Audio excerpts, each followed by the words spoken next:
Fala galera, beleza? Sejam bem-vindos a mais um vídeo do nosso canal. E no vídeo de hoje, eu já dou uma olhada no relatório aí do GALG11, o Fundo Logística da Guardian. Já fiz um vídeo sobre ele, mas não tanto apresentando o relatório, olhando, analisando. Agora a gente vai pegar e vai olhar ele a fundo. Daqui as informações gerais dele, o ticker, né, a taxa de administração, que é ok, nada fora do comum e do mercado. Taxa de performance, não gostei, eu acho chato essa taxa, sinceramente, já falei isso bastante com vocês. Rendimento, 82 centavinhos por cota, um baita rendimento. Lembrando, ele roda aí o patrimonial dele, fica na casa dos seus 97, 100 reais. Então, é um yield bem interessante, ó, retorno de 10,04% ao ano em relação a esse valor aqui, ó. E aí você pode estar se perguntando, pô, como é que um fundo de logística paga um dividendo tão alto, né? Logística geralmente não é, logística geralmente vai pagar aí bem menos, né? Vai custar chegar nos 8% ao ano. Então a gente vai conversar mais pra frente sobre isso. Eu vou explicar para vocês, eu vou segurar o assunto até a gente chegar nele, até a gente conversar. O Volt, que é a média ponderada dos contratos e tal, 11 anos, tá ótimo. Zero de vacância, não é por isso que o rendimento é alto, já falar isso para vocês. São 6 imóveis. Tem uma média de liquidez que não é tão boa, 500 mil por dia. Também tem poucos cotistas, né? Então isso explica um pouco.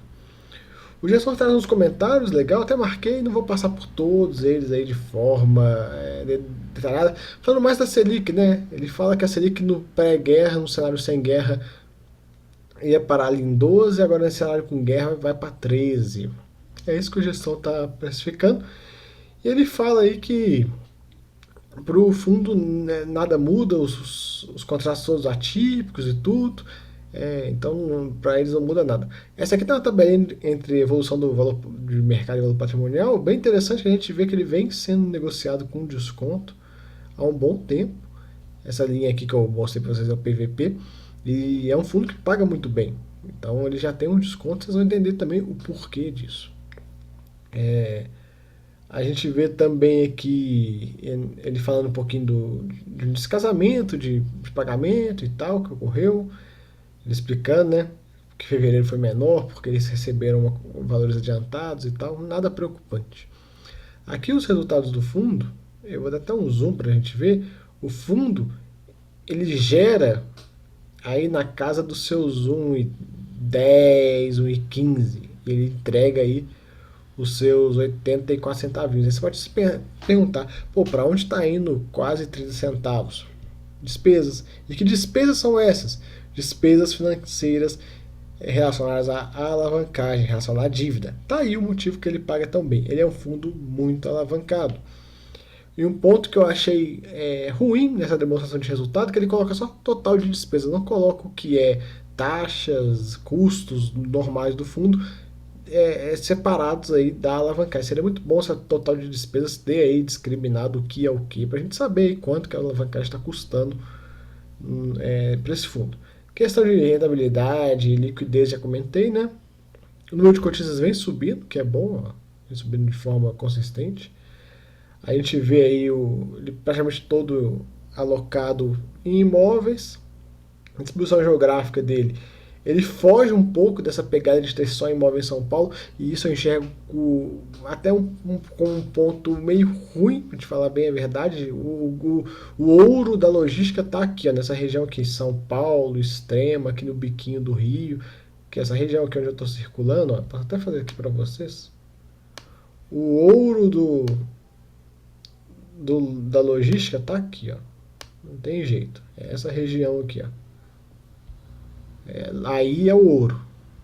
Dificilmente fica vago e tal. Não que as outras regiões sejam ruins, mas o ouro tá aqui. Ele coloca aqui um pouco dos dados de imóvel. 6 imóveis, 0% de vacância, 100% atípico e tudo. Índice de reajuste IPCA, a gente vai conversar mais disso mais para frente. O porquê que é importante esse índice IPCA aqui. Ele coloca a receita por ativo, ó, a gente vê aí que é bem dividido, por mais que esse imóvel aqui, esse Souza Cruz, que é lá de Porto Alegre, ele ocupa uma porcentagem grande, fica bem dividido aí, são 6 imóveis e 3 deles têm aí o grosso da receita. O mês de reajuste, ó, eu coloquei aqui março e janeiro, até marquei que é onde ocorre praticamente 55% aí do reajuste dos contratos, mas nesse fundo a gente não vai ver efetivamente esse reajuste vindo para o nosso bolso, que é uma característica de um fundo alavancado e eu vou explicar isso mais à frente. Receita por estado, ó, tem uma dependência grande do Rio Grande do Sul, a gente pode até ver aqui, ó, esse Bate Souza Cruz aqui, ó, é o grosso da ABL do fundo tá aqui nele, ó. Indexador de IPCA, do término, então tá bem tranquilo aí. Dívida, vamos falar da dívida aí, que agora é a parte mais importante para a gente falar desse fundo. Esse fundo, ele é muito alavancado, ele tem aí mais de 30% de alavancagem. É por isso que ele tem esse dividendo tão elevado. Vocês têm que entender o seguinte, a partir do momento que você alavanca um fundo nesse nível, não tem como você não ter um retorno maior, né? Não faria sentido. Então, o fundo ele ganha esse retorno por conta dessa alavancagem, dessa estrutura, que no caso do Galg é muito bem montada. É aquela alavancagem que a gente gosta de ver. Contratos atípicos, casado o indexador, né? Então o indexador do CRI é IPCA, e o indexador dos contratos é IPCA também. É isso que a gente quer ver. Indexadores casados aí. Quando tem um descasamento, aí dá problema, dá dor de cabeça. Aí, ó, outro ponto que a gente quer ver, prazos iguais aos contratos de locação. Então, acaba o contrato, acaba o CRI. Fechou a operação. A gente quer ver bons locatários, perfil de crédito, tudo até para a dívida não ficar cara. A gente quer ver o que eu comentei, né, dos contratos atípicos, indexadores, duração, tudo certinho.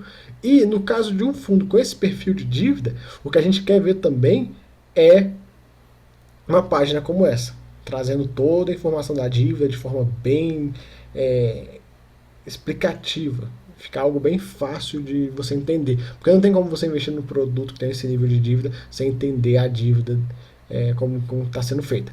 E agora um ponto que eu comentei, né, que eu falei que a gente não vai ver esse reajuste igual eu venho comentando nos fundos, no caso tipo a LZR foi o último que eu comentei. Por quê? Porque a partir do momento que tem um reajuste, também tem um reajuste no CRI. A gente pode ver aqui, ó, ele coloca: por fim, ressaltamos que não houve carência dos juros e amortização na situação da dívida. Seus prazos de liquidação coincidem com o vencimento dos contratos e seus saldos são corrigidos anualmente pelo IPCA. Então o que acontece? A gente tem aqui a receita de locação nesse lado e a gente tem o saldo devedor do CRI.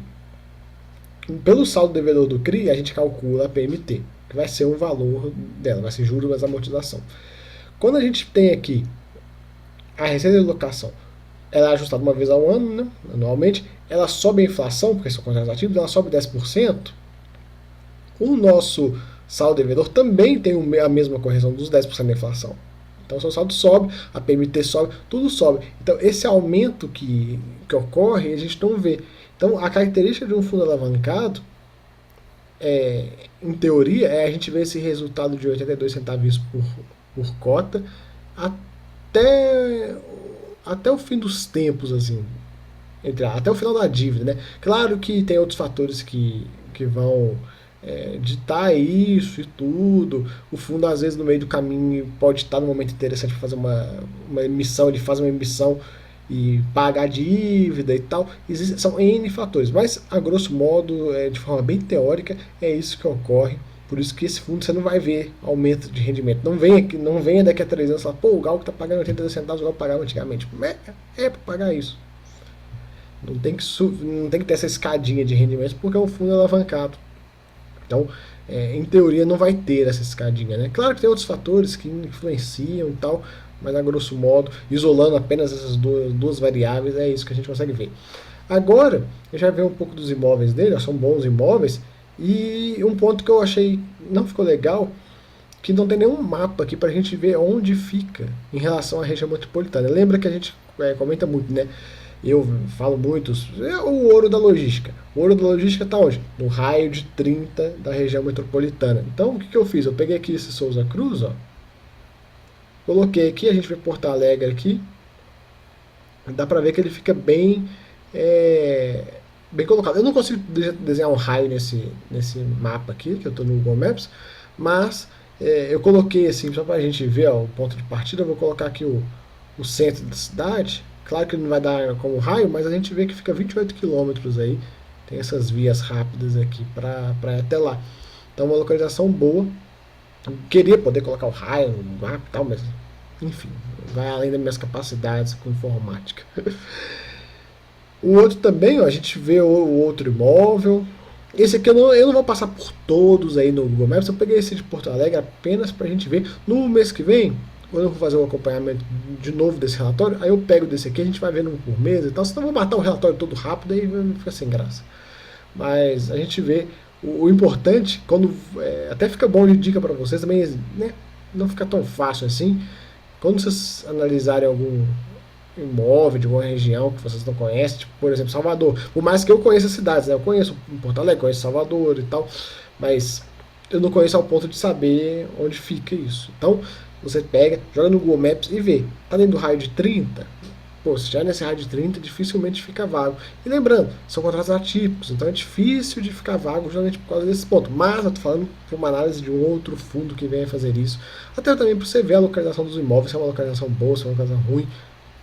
Jandira, São Paulo, localização boa, fica perto de Guarulhos ali, bem no centrão, no meio de tudo ali, então não tem nem o que falar. Outro fundo que tem um imóvel nessa região é o BLMG, tá na pauta para ser gravado também. Aí a gente vê São José dos Campos, a gente vê esse aqui de Canoas, também lá para a região, lá embaixo do Povo. Então, é isso que eu queria falar para vocês sobre o vídeo. Espero que vocês tenham gostado. Esses pontos sobre alavancagem e tal, eu vou trazer mais fundos alavancados, vou trazer o BLMG também pra gente conversar, ver a diferença dos dois. Dependendo, eu até gravo um vídeo mostrando a diferença dos dois. Já fiz vídeo dos dois juntos, né? Comentei alguns pontos. Talvez eu possa fazer até um vídeo da diferença dos dois de forma isolada. Fechou, galera? Então espero que vocês tenham gostado. Até a próxima. Fui!